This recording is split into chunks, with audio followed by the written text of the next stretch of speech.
ले चलता हूँ आपको एक बहुत खूबसूरत जगह, कोई शहर नहीं एक देश है जिसे बोला जाता है खुशियों का देश, the country of happiness, Bhutan. अभी मुझे मैसेज आया IRCTC की तरफ से कि मेरा टिकट कंफर्म नहीं हुआ है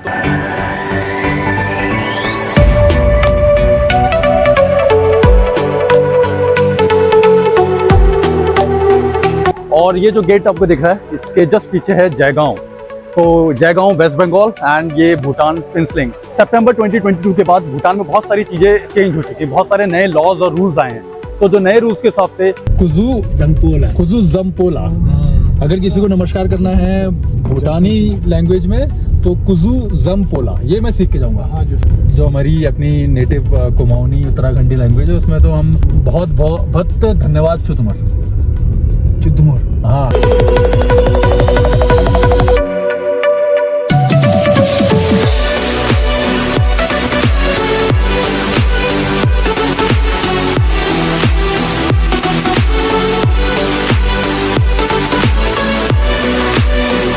ओ भूला कश के जानू द्वारा हट नहीं जा रहा हूँ।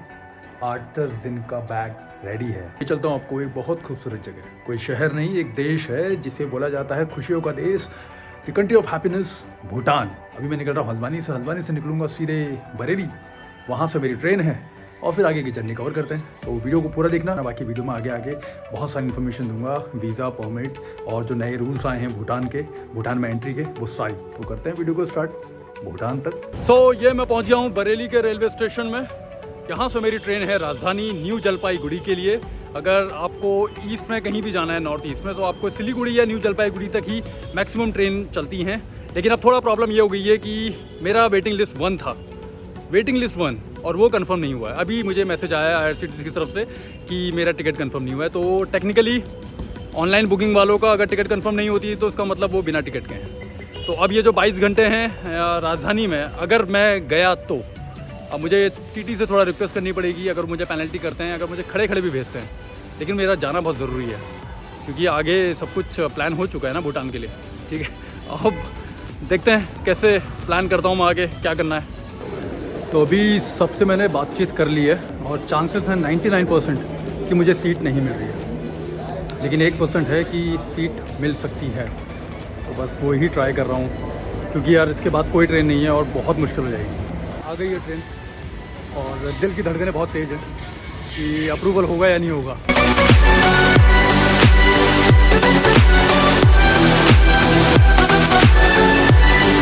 तो फाइनली आ गया हूँ मैं ट्रेन के अंदर। बोला था ना कि उम्मीद नहीं छोड़नी चाहिए। TT से मैंने रिक्वेस्ट की, उन्होंने बोला टिकट बनेगा कुछ 8,000 समथिंग का, मतलब 4,800 का मेरा ऑनलाइन टिकट था और पेनल्टी के साथ अब मुझे बन रहा है 8,000 का। लेकिन थैंक गॉड सीट मिल जाएगी, हार नहीं मानी है।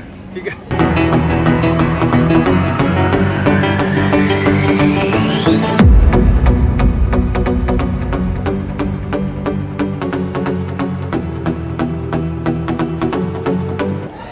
ये पहुंच गया हूँ मैं अभी न्यू जलपाईगुड़ी 22 घंटे के सफ़र के बाद। वैसे तो 19 घंटे लगने थे लेकिन 3 घंटा ट्रेन लेट है। अब न्यू जलपाईगुड़ी से आगे जाना है भूटान के लिए जयगांव। ठीक है, तो अब मुझे न्यू जलपाईगुड़ी से या तो बस लेनी पड़ेगी या तो कैब लेनी पड़ेगी। तो वो मैं अभी सॉर्ट आउट करता हूँ, फिर आपको बताता हूँ क्या प्लान है आगे का। ये मिल गई है मुझे टैक्सी यहाँ पर न्यू जलपाईगुड़ी से। और अगर वैसे यहाँ से बस भी जाती है 3 बजे तक, लेकिन अगर आपको बस में नहीं जाना तो आप टैक्सी बुक कर सकते हो और शेयर टैक्सी में भी जा सकते हो। शेयर टैक्सी का किराया कम है। ये जो टैक्सी है ये वैसे तो बुकिंग वाली ही है, लेकिन ये आगे से इसमें पैसेंजर डालेंगे। और जो किराया है यहाँ से न्यू जलपाईगुड़ी से जयगांव तक वो है आपका 3,500 रुपये अगर आप टैक्सी बुक करते हो तो। 180 किलोमीटर है न्यू जलपाईगुड़ी से जयगांव। अभी पहुँचते हैं 180 किलोमीटर, मतलब मान के चलो 4 घंटे तो लगेंगे जयगांव पहुँचने तक।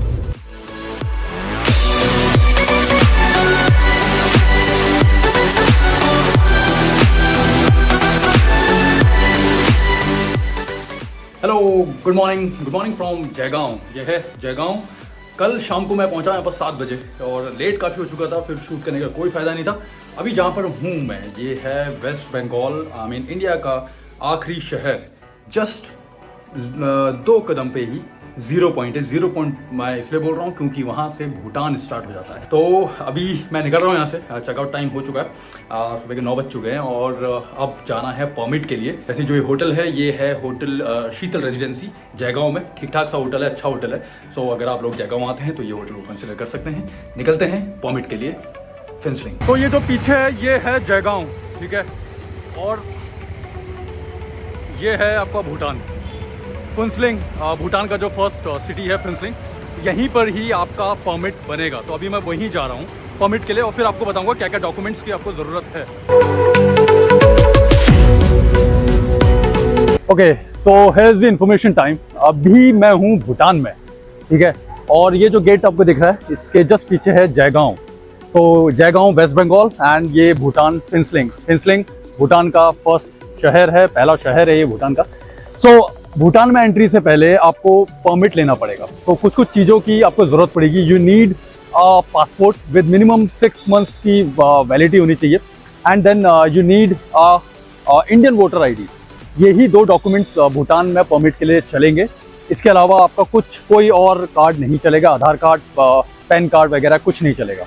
ये 2 चीज़ लेके आप जाएंगे परमिट के लिए, आपका परमिट मिल जाएगा।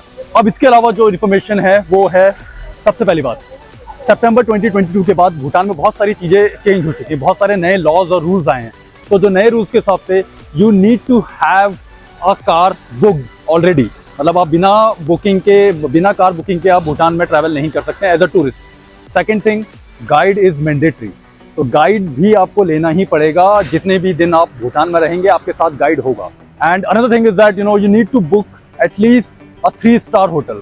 3 स्टार होटल से नीचे बुकिंग नहीं चलेगी, वो भी आपको यहाँ दिखानी पड़ेगी जब आप अपना परमिट लेने जाएंगे। ये सारी चीज़ें यहाँ पर मैंडेटरी हो चुकी हैं, ये रूल्स चेंज हो चुके हैं।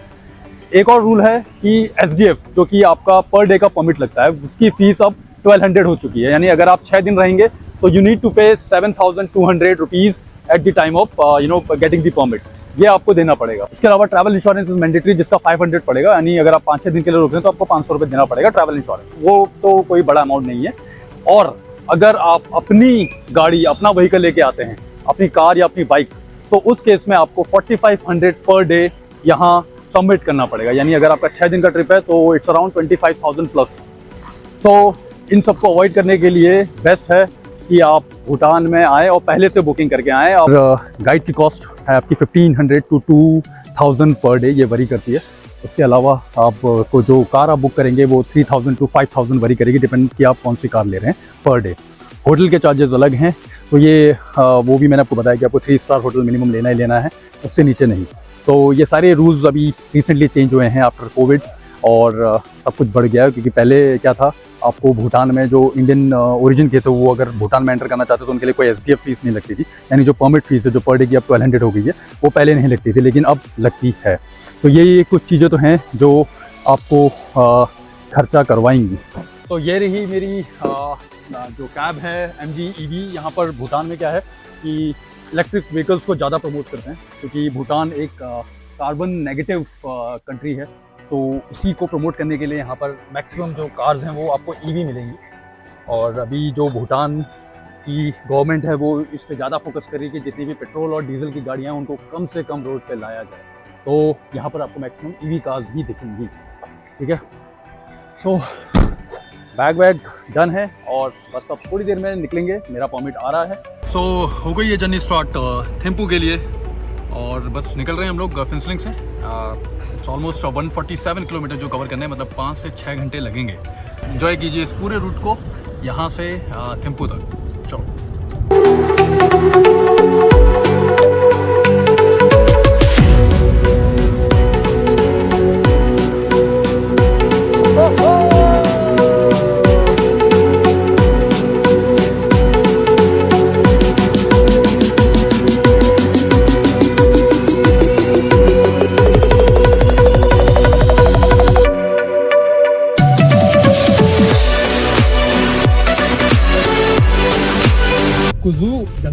कुजू जम्पोला। अगर किसी को नमस्कार करना है भूटानी लैंग्वेज में तो कुजू जम्पोला, ये मैं सीख के जाऊँगा। और शुक्रिया का भी सीख के चले जाओ। अच्छा, नमस्कार करना है तो कुजू जम्पोला, और अगर किसी को धन्यवाद कहना है तो को? थैंक यू बोलने का कडिंग छेला। कडिंग छेला, ओके। और पहाड़ी लैंग्वेज में भी हम यही बोलते हैं वैसे ज़्यादातर, जो हमारी अपनी नेटिव कुमाऊनी उत्तराखंडी लैंग्वेज है उसमें तो हम बहुत धन्यवाद तुम्हारा। हाँ, बहुत धन्यवाद तुम्हारा, बहुत धन्यवाद जाजू। जाजू होता है, जाजू मतलब बड़े की। हाँ, भाई को it's called Jaju, so we call it Jaju in Uttarakhandi. और अगर हम बोलते हैं कि कैसे हो, तो बोलते हैं ओ जाजू कश्शा, कैसे हो, चीज़ें हैं। तो ये सारी चीज़ें हम लोग बात कर रहे हैं ऐसे, ठीक है। और वो कुछ अपने भूटान की लैंग्वेज मुझे सिखाने की कोशिश कर रहे हैं, और मैं अपनी कुमाऊँ उत्तराखंड की लैंग्वेज लैंग्वेज में कुमाऊँ बोलते हैं आपका? हमारे उत्तराखंड में दो वो चलते हैं, रीजन है। अच्छा। एक गढ़वाल, एक कुमाऊँ। सो कुमाऊनी एक रीजन है जहाँ मैं बिलोंग करता हूँ। अच्छा। तो उसमें आपका ये हल्द्वानी, नैनीताल, अल्मोड़ा, बागेश्वर, ये सारी जगह कुमाऊनी में आती हैं।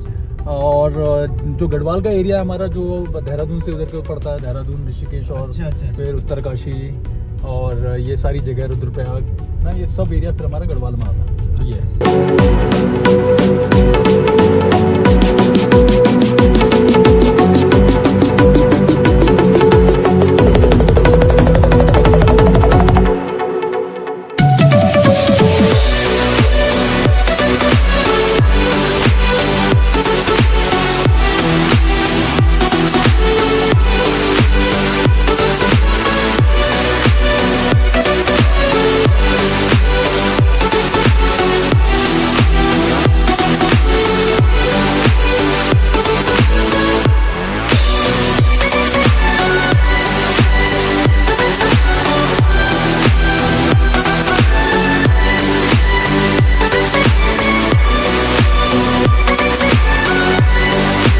और ये रहा welcome to Thimphu city.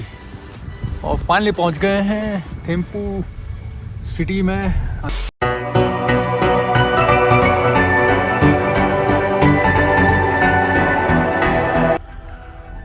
Okay, और ये पहुंच चुका हूं मैं होटल अमोधारा।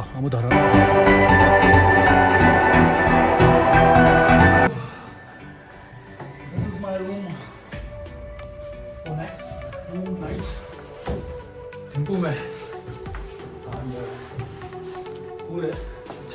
तो फाइनली थिम्पू भूटान 3 दिन से सफ़र कर रहा हूँ। और परसों हल्द्वानी से स्टार्ट किया था, हल्द्वानी उत्तराखंड से ये ट्रैवल जर्नी स्टार्ट की थी। हल्द्वानी से बरेली, बरेली से बाई ट्रेन विदाउट टिकट, वो भी राजधानी में। और फिर जयगांव, हाँ हालांकि विदाउट टिकट था लेकिन मैंने उसके पैसे दिए थे पेनल्टी में, ठीक है। हाँ, फिर जयगांव में कल नाइट स्टे, और जयगांव से फिर फुनसलिंग, और फुनसलिंग से थिम्पू।